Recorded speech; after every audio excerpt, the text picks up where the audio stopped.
আউযুবিল্লাহি মিনাশ শাইতানির রাজিম বিসমিল্লাহির রহমানির রহিম। প্রত্যেক দিনের মতো যে আমরা ভিডিও করতেছি গণিত বিষয়ের উপর দুইটি অক্ষর করে নিয়ে, আজকে যে অক্ষর নিয়ে আমরা ভিডিও করব সেটা হচ্ছে ডাব্লুতে ওয়েডেলস ল। ওয়েডেলস ল হচ্ছে একজন বিজ্ঞানীর বা গণিতবিদের নাম। তারপর হচ্ছে ওয়েডিং শব্দের অর্থ হচ্ছে কি যে বক্ররেখা। তো আজকে আমরা এ বিষয়ে যা লিখি প্রত্যেক দিনের মতো, তো একটু লিখে কী লিখছি পরে লিখি। আমরা জানি গণিতের শাখায় এক একটি গণিতবিদের নিয়ম সূত্র ব্যবহার প্রচলন রেখে গেছে। এজন্য তাদের গণিতের স্মরণ করে গণিতের চর্চা করা হয়। ওয়েডেলস রুলতে তেমন একটি আমরা নিয়ম ব্যবহার করে গণিতের সমাধান করি। তার মানে ওয়েডেলস রুলস হচ্ছে আমাদের গণিতের সমাধানের ক্ষেত্রে ব্যবহার করা হয় এমন তথ্যটা এর মধ্যে। এমন অনেক গণিতবিদ আছে, তাদের নিয়ম বা সূত্র ব্যবহার করে বা গণিত চর্চা করে আমরা তাদেরকে সবসময় স্মরণ করে গণিতগুলো করে যে অমুক গণিতবিদ বা অমুক বিজ্ঞানী খুব সুন্দর সুন্দর গণিত আমাদেরকে উপস্থাপন করে গেছেন।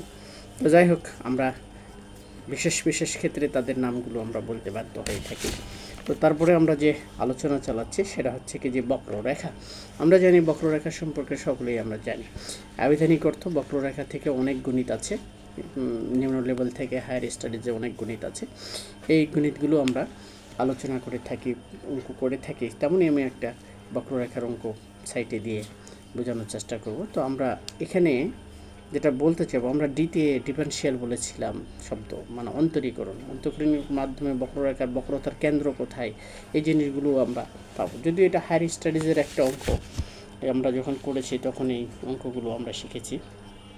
তো ধারণা তো উপর আর নিচ লেভেল দুইটার সমন্বয় করেই বলার চেষ্টা চালিয়ে যাচ্ছি যে কীভাবে সহজ করে একটা জিনিস উপস্থাপন করা যায় এগুলো।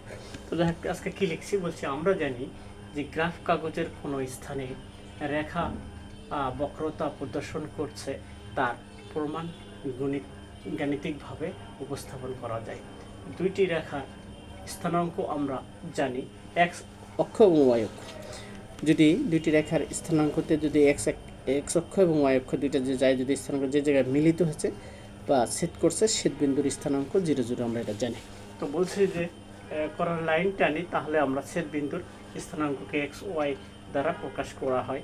তাহলে আমরা একটা সফট টানছি, এক্স অক্ষ ওয়াই অক্ষ, তার স্থানাঙ্ক যে জায়গায় মিলছে সেটা আমরা 0 বলছি। তো রেখা আমরা দুইটা নিলাম, একটা এক্স রেখা নিলাম, একটা ওয়াই রেখা নিলাম।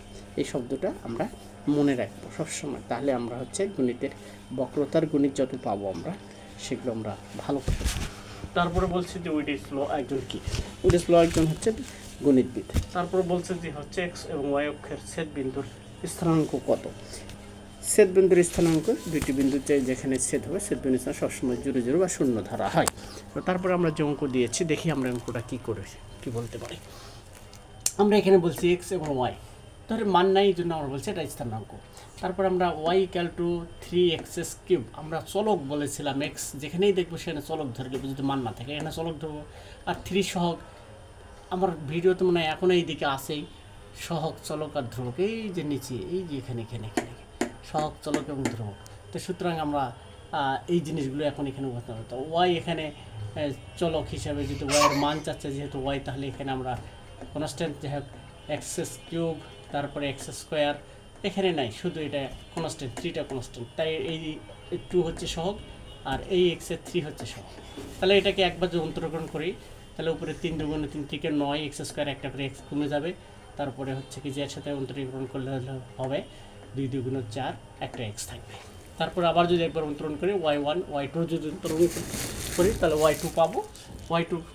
y2-র সাথে যদি আমরা 18, 9 × 2 = 18x, এখানে x কমে যায় 4 থাকবে। তাহলে আমরা এটা অন্তরীকরণ করে এই ধরনের সমীকরণ আমরা পেয়ে গেলাম।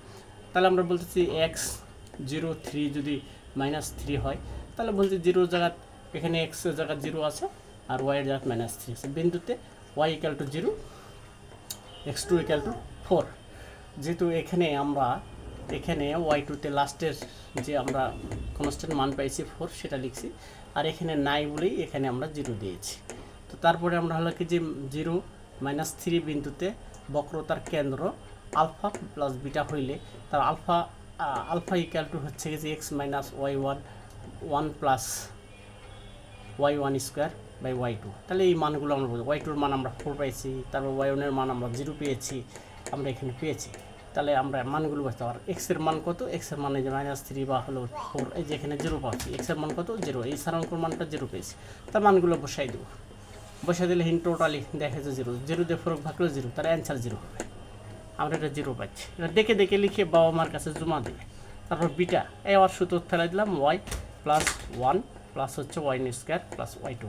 তাহলে আবার ওয়াইয়ের মান বসাই দিই, এই যে -3 বসাই দিচ্ছি এই সূত্রের প্লাস, তারপরে এই 1 1, ওয়াই ওয়ান ইকুয়াল টু আমরা এখানে 0 পেয়েছি, এই যে 0 মানটা বসাই দিয়েছি, 0 উপর স্কোয়ার তার মানটাই, তারপরে করলে এখানে লসাগু 4, তার 3 4 12, 12 থেকে যদি 1 বিয়োগ করে দেয় তারপরে -11 থাকবে, 4 থাকবে। তাহলে বক্রতার কেন্দ্র 0 -11/4 xy, এই যে এই নিয়মটা ফলো করছে। তাহলে সুন্দর করে একটা অঙ্ক আমরা বুঝাই দিলাম, খুব সুন্দর, খুব হায়ার স্টাডিজের একটা অঙ্ক। তো আমরা আশা করি এই অঙ্কটা দেখে দেখে লিখে বাবা মা অথবা টিচারের কাছে দিবে, আমরা এই প্রত্যাশা করছি। যদি দেয় তারা ভালো মন্দ বলবে, লিখে আমরা বুঝতে পারছি কিনা। আমরা তো অনেক অনেক অঙ্ক করছি, আমাকে অনেক অঙ্ক করা লাগছে। তো অঙ্ক যারা পারবে তারা অনেক সাহসী, এই কথাটা বলছি। তো আমি সাহসের সাথে এই ভিডিওগুলো করছি। এই ভিডিওগুলো করার অর্থই হচ্ছে কি যে ডেভেলপ করা, বিজ্ঞানে ডেভেলপ করা। সমাজের ছেলেমেয়েরা যে বিজ্ঞান আগ্রহ করতে চায় বা বিজ্ঞান শিখতে চায়, সেক্ষেত্রে তাদের ডেভেলপ ঘটানোর কাজটাই হচ্ছে কি যে ছোটো ছোটো ভিতরে সামান্য একটা শব্দও যদি শিখি তাহলেই সেটা কাজে দেবে। তো আমরা এই ধরনের শব্দগুলো আলোচনা করে যাচ্ছি, যেগুলো দিয়ে আমাদের জীবনে, শিক্ষা জীবনে কাজে লাগবে, সেগুলোতেই আলোচনা করা হচ্ছে। তো আশা করি আজকে এ পর্যন্তই। পরবর্তী আবারও আর কয়টা ভিডিও বুঝি আছে, 3টা না 4টা ভিডিও আছে, 3টা মনে আছে। 3টা দিলে গণিত শেষ হবে, পদার্থ শেষ হয়েছে, রসায়নও শেষ হয়েছে, থাকবে বায়োলজি। বায়োলজিটা একটু ঘুরে আসে দেই, কোথাও একটা জায়গাতে ট্যুর করে আসে, তারপরে দেই ইনশাল্লাহ। তো আজকে এ পর্যন্তই, কথা হবে পরবর্তী ভিডিওতে। আল্লাহ হাফেজ।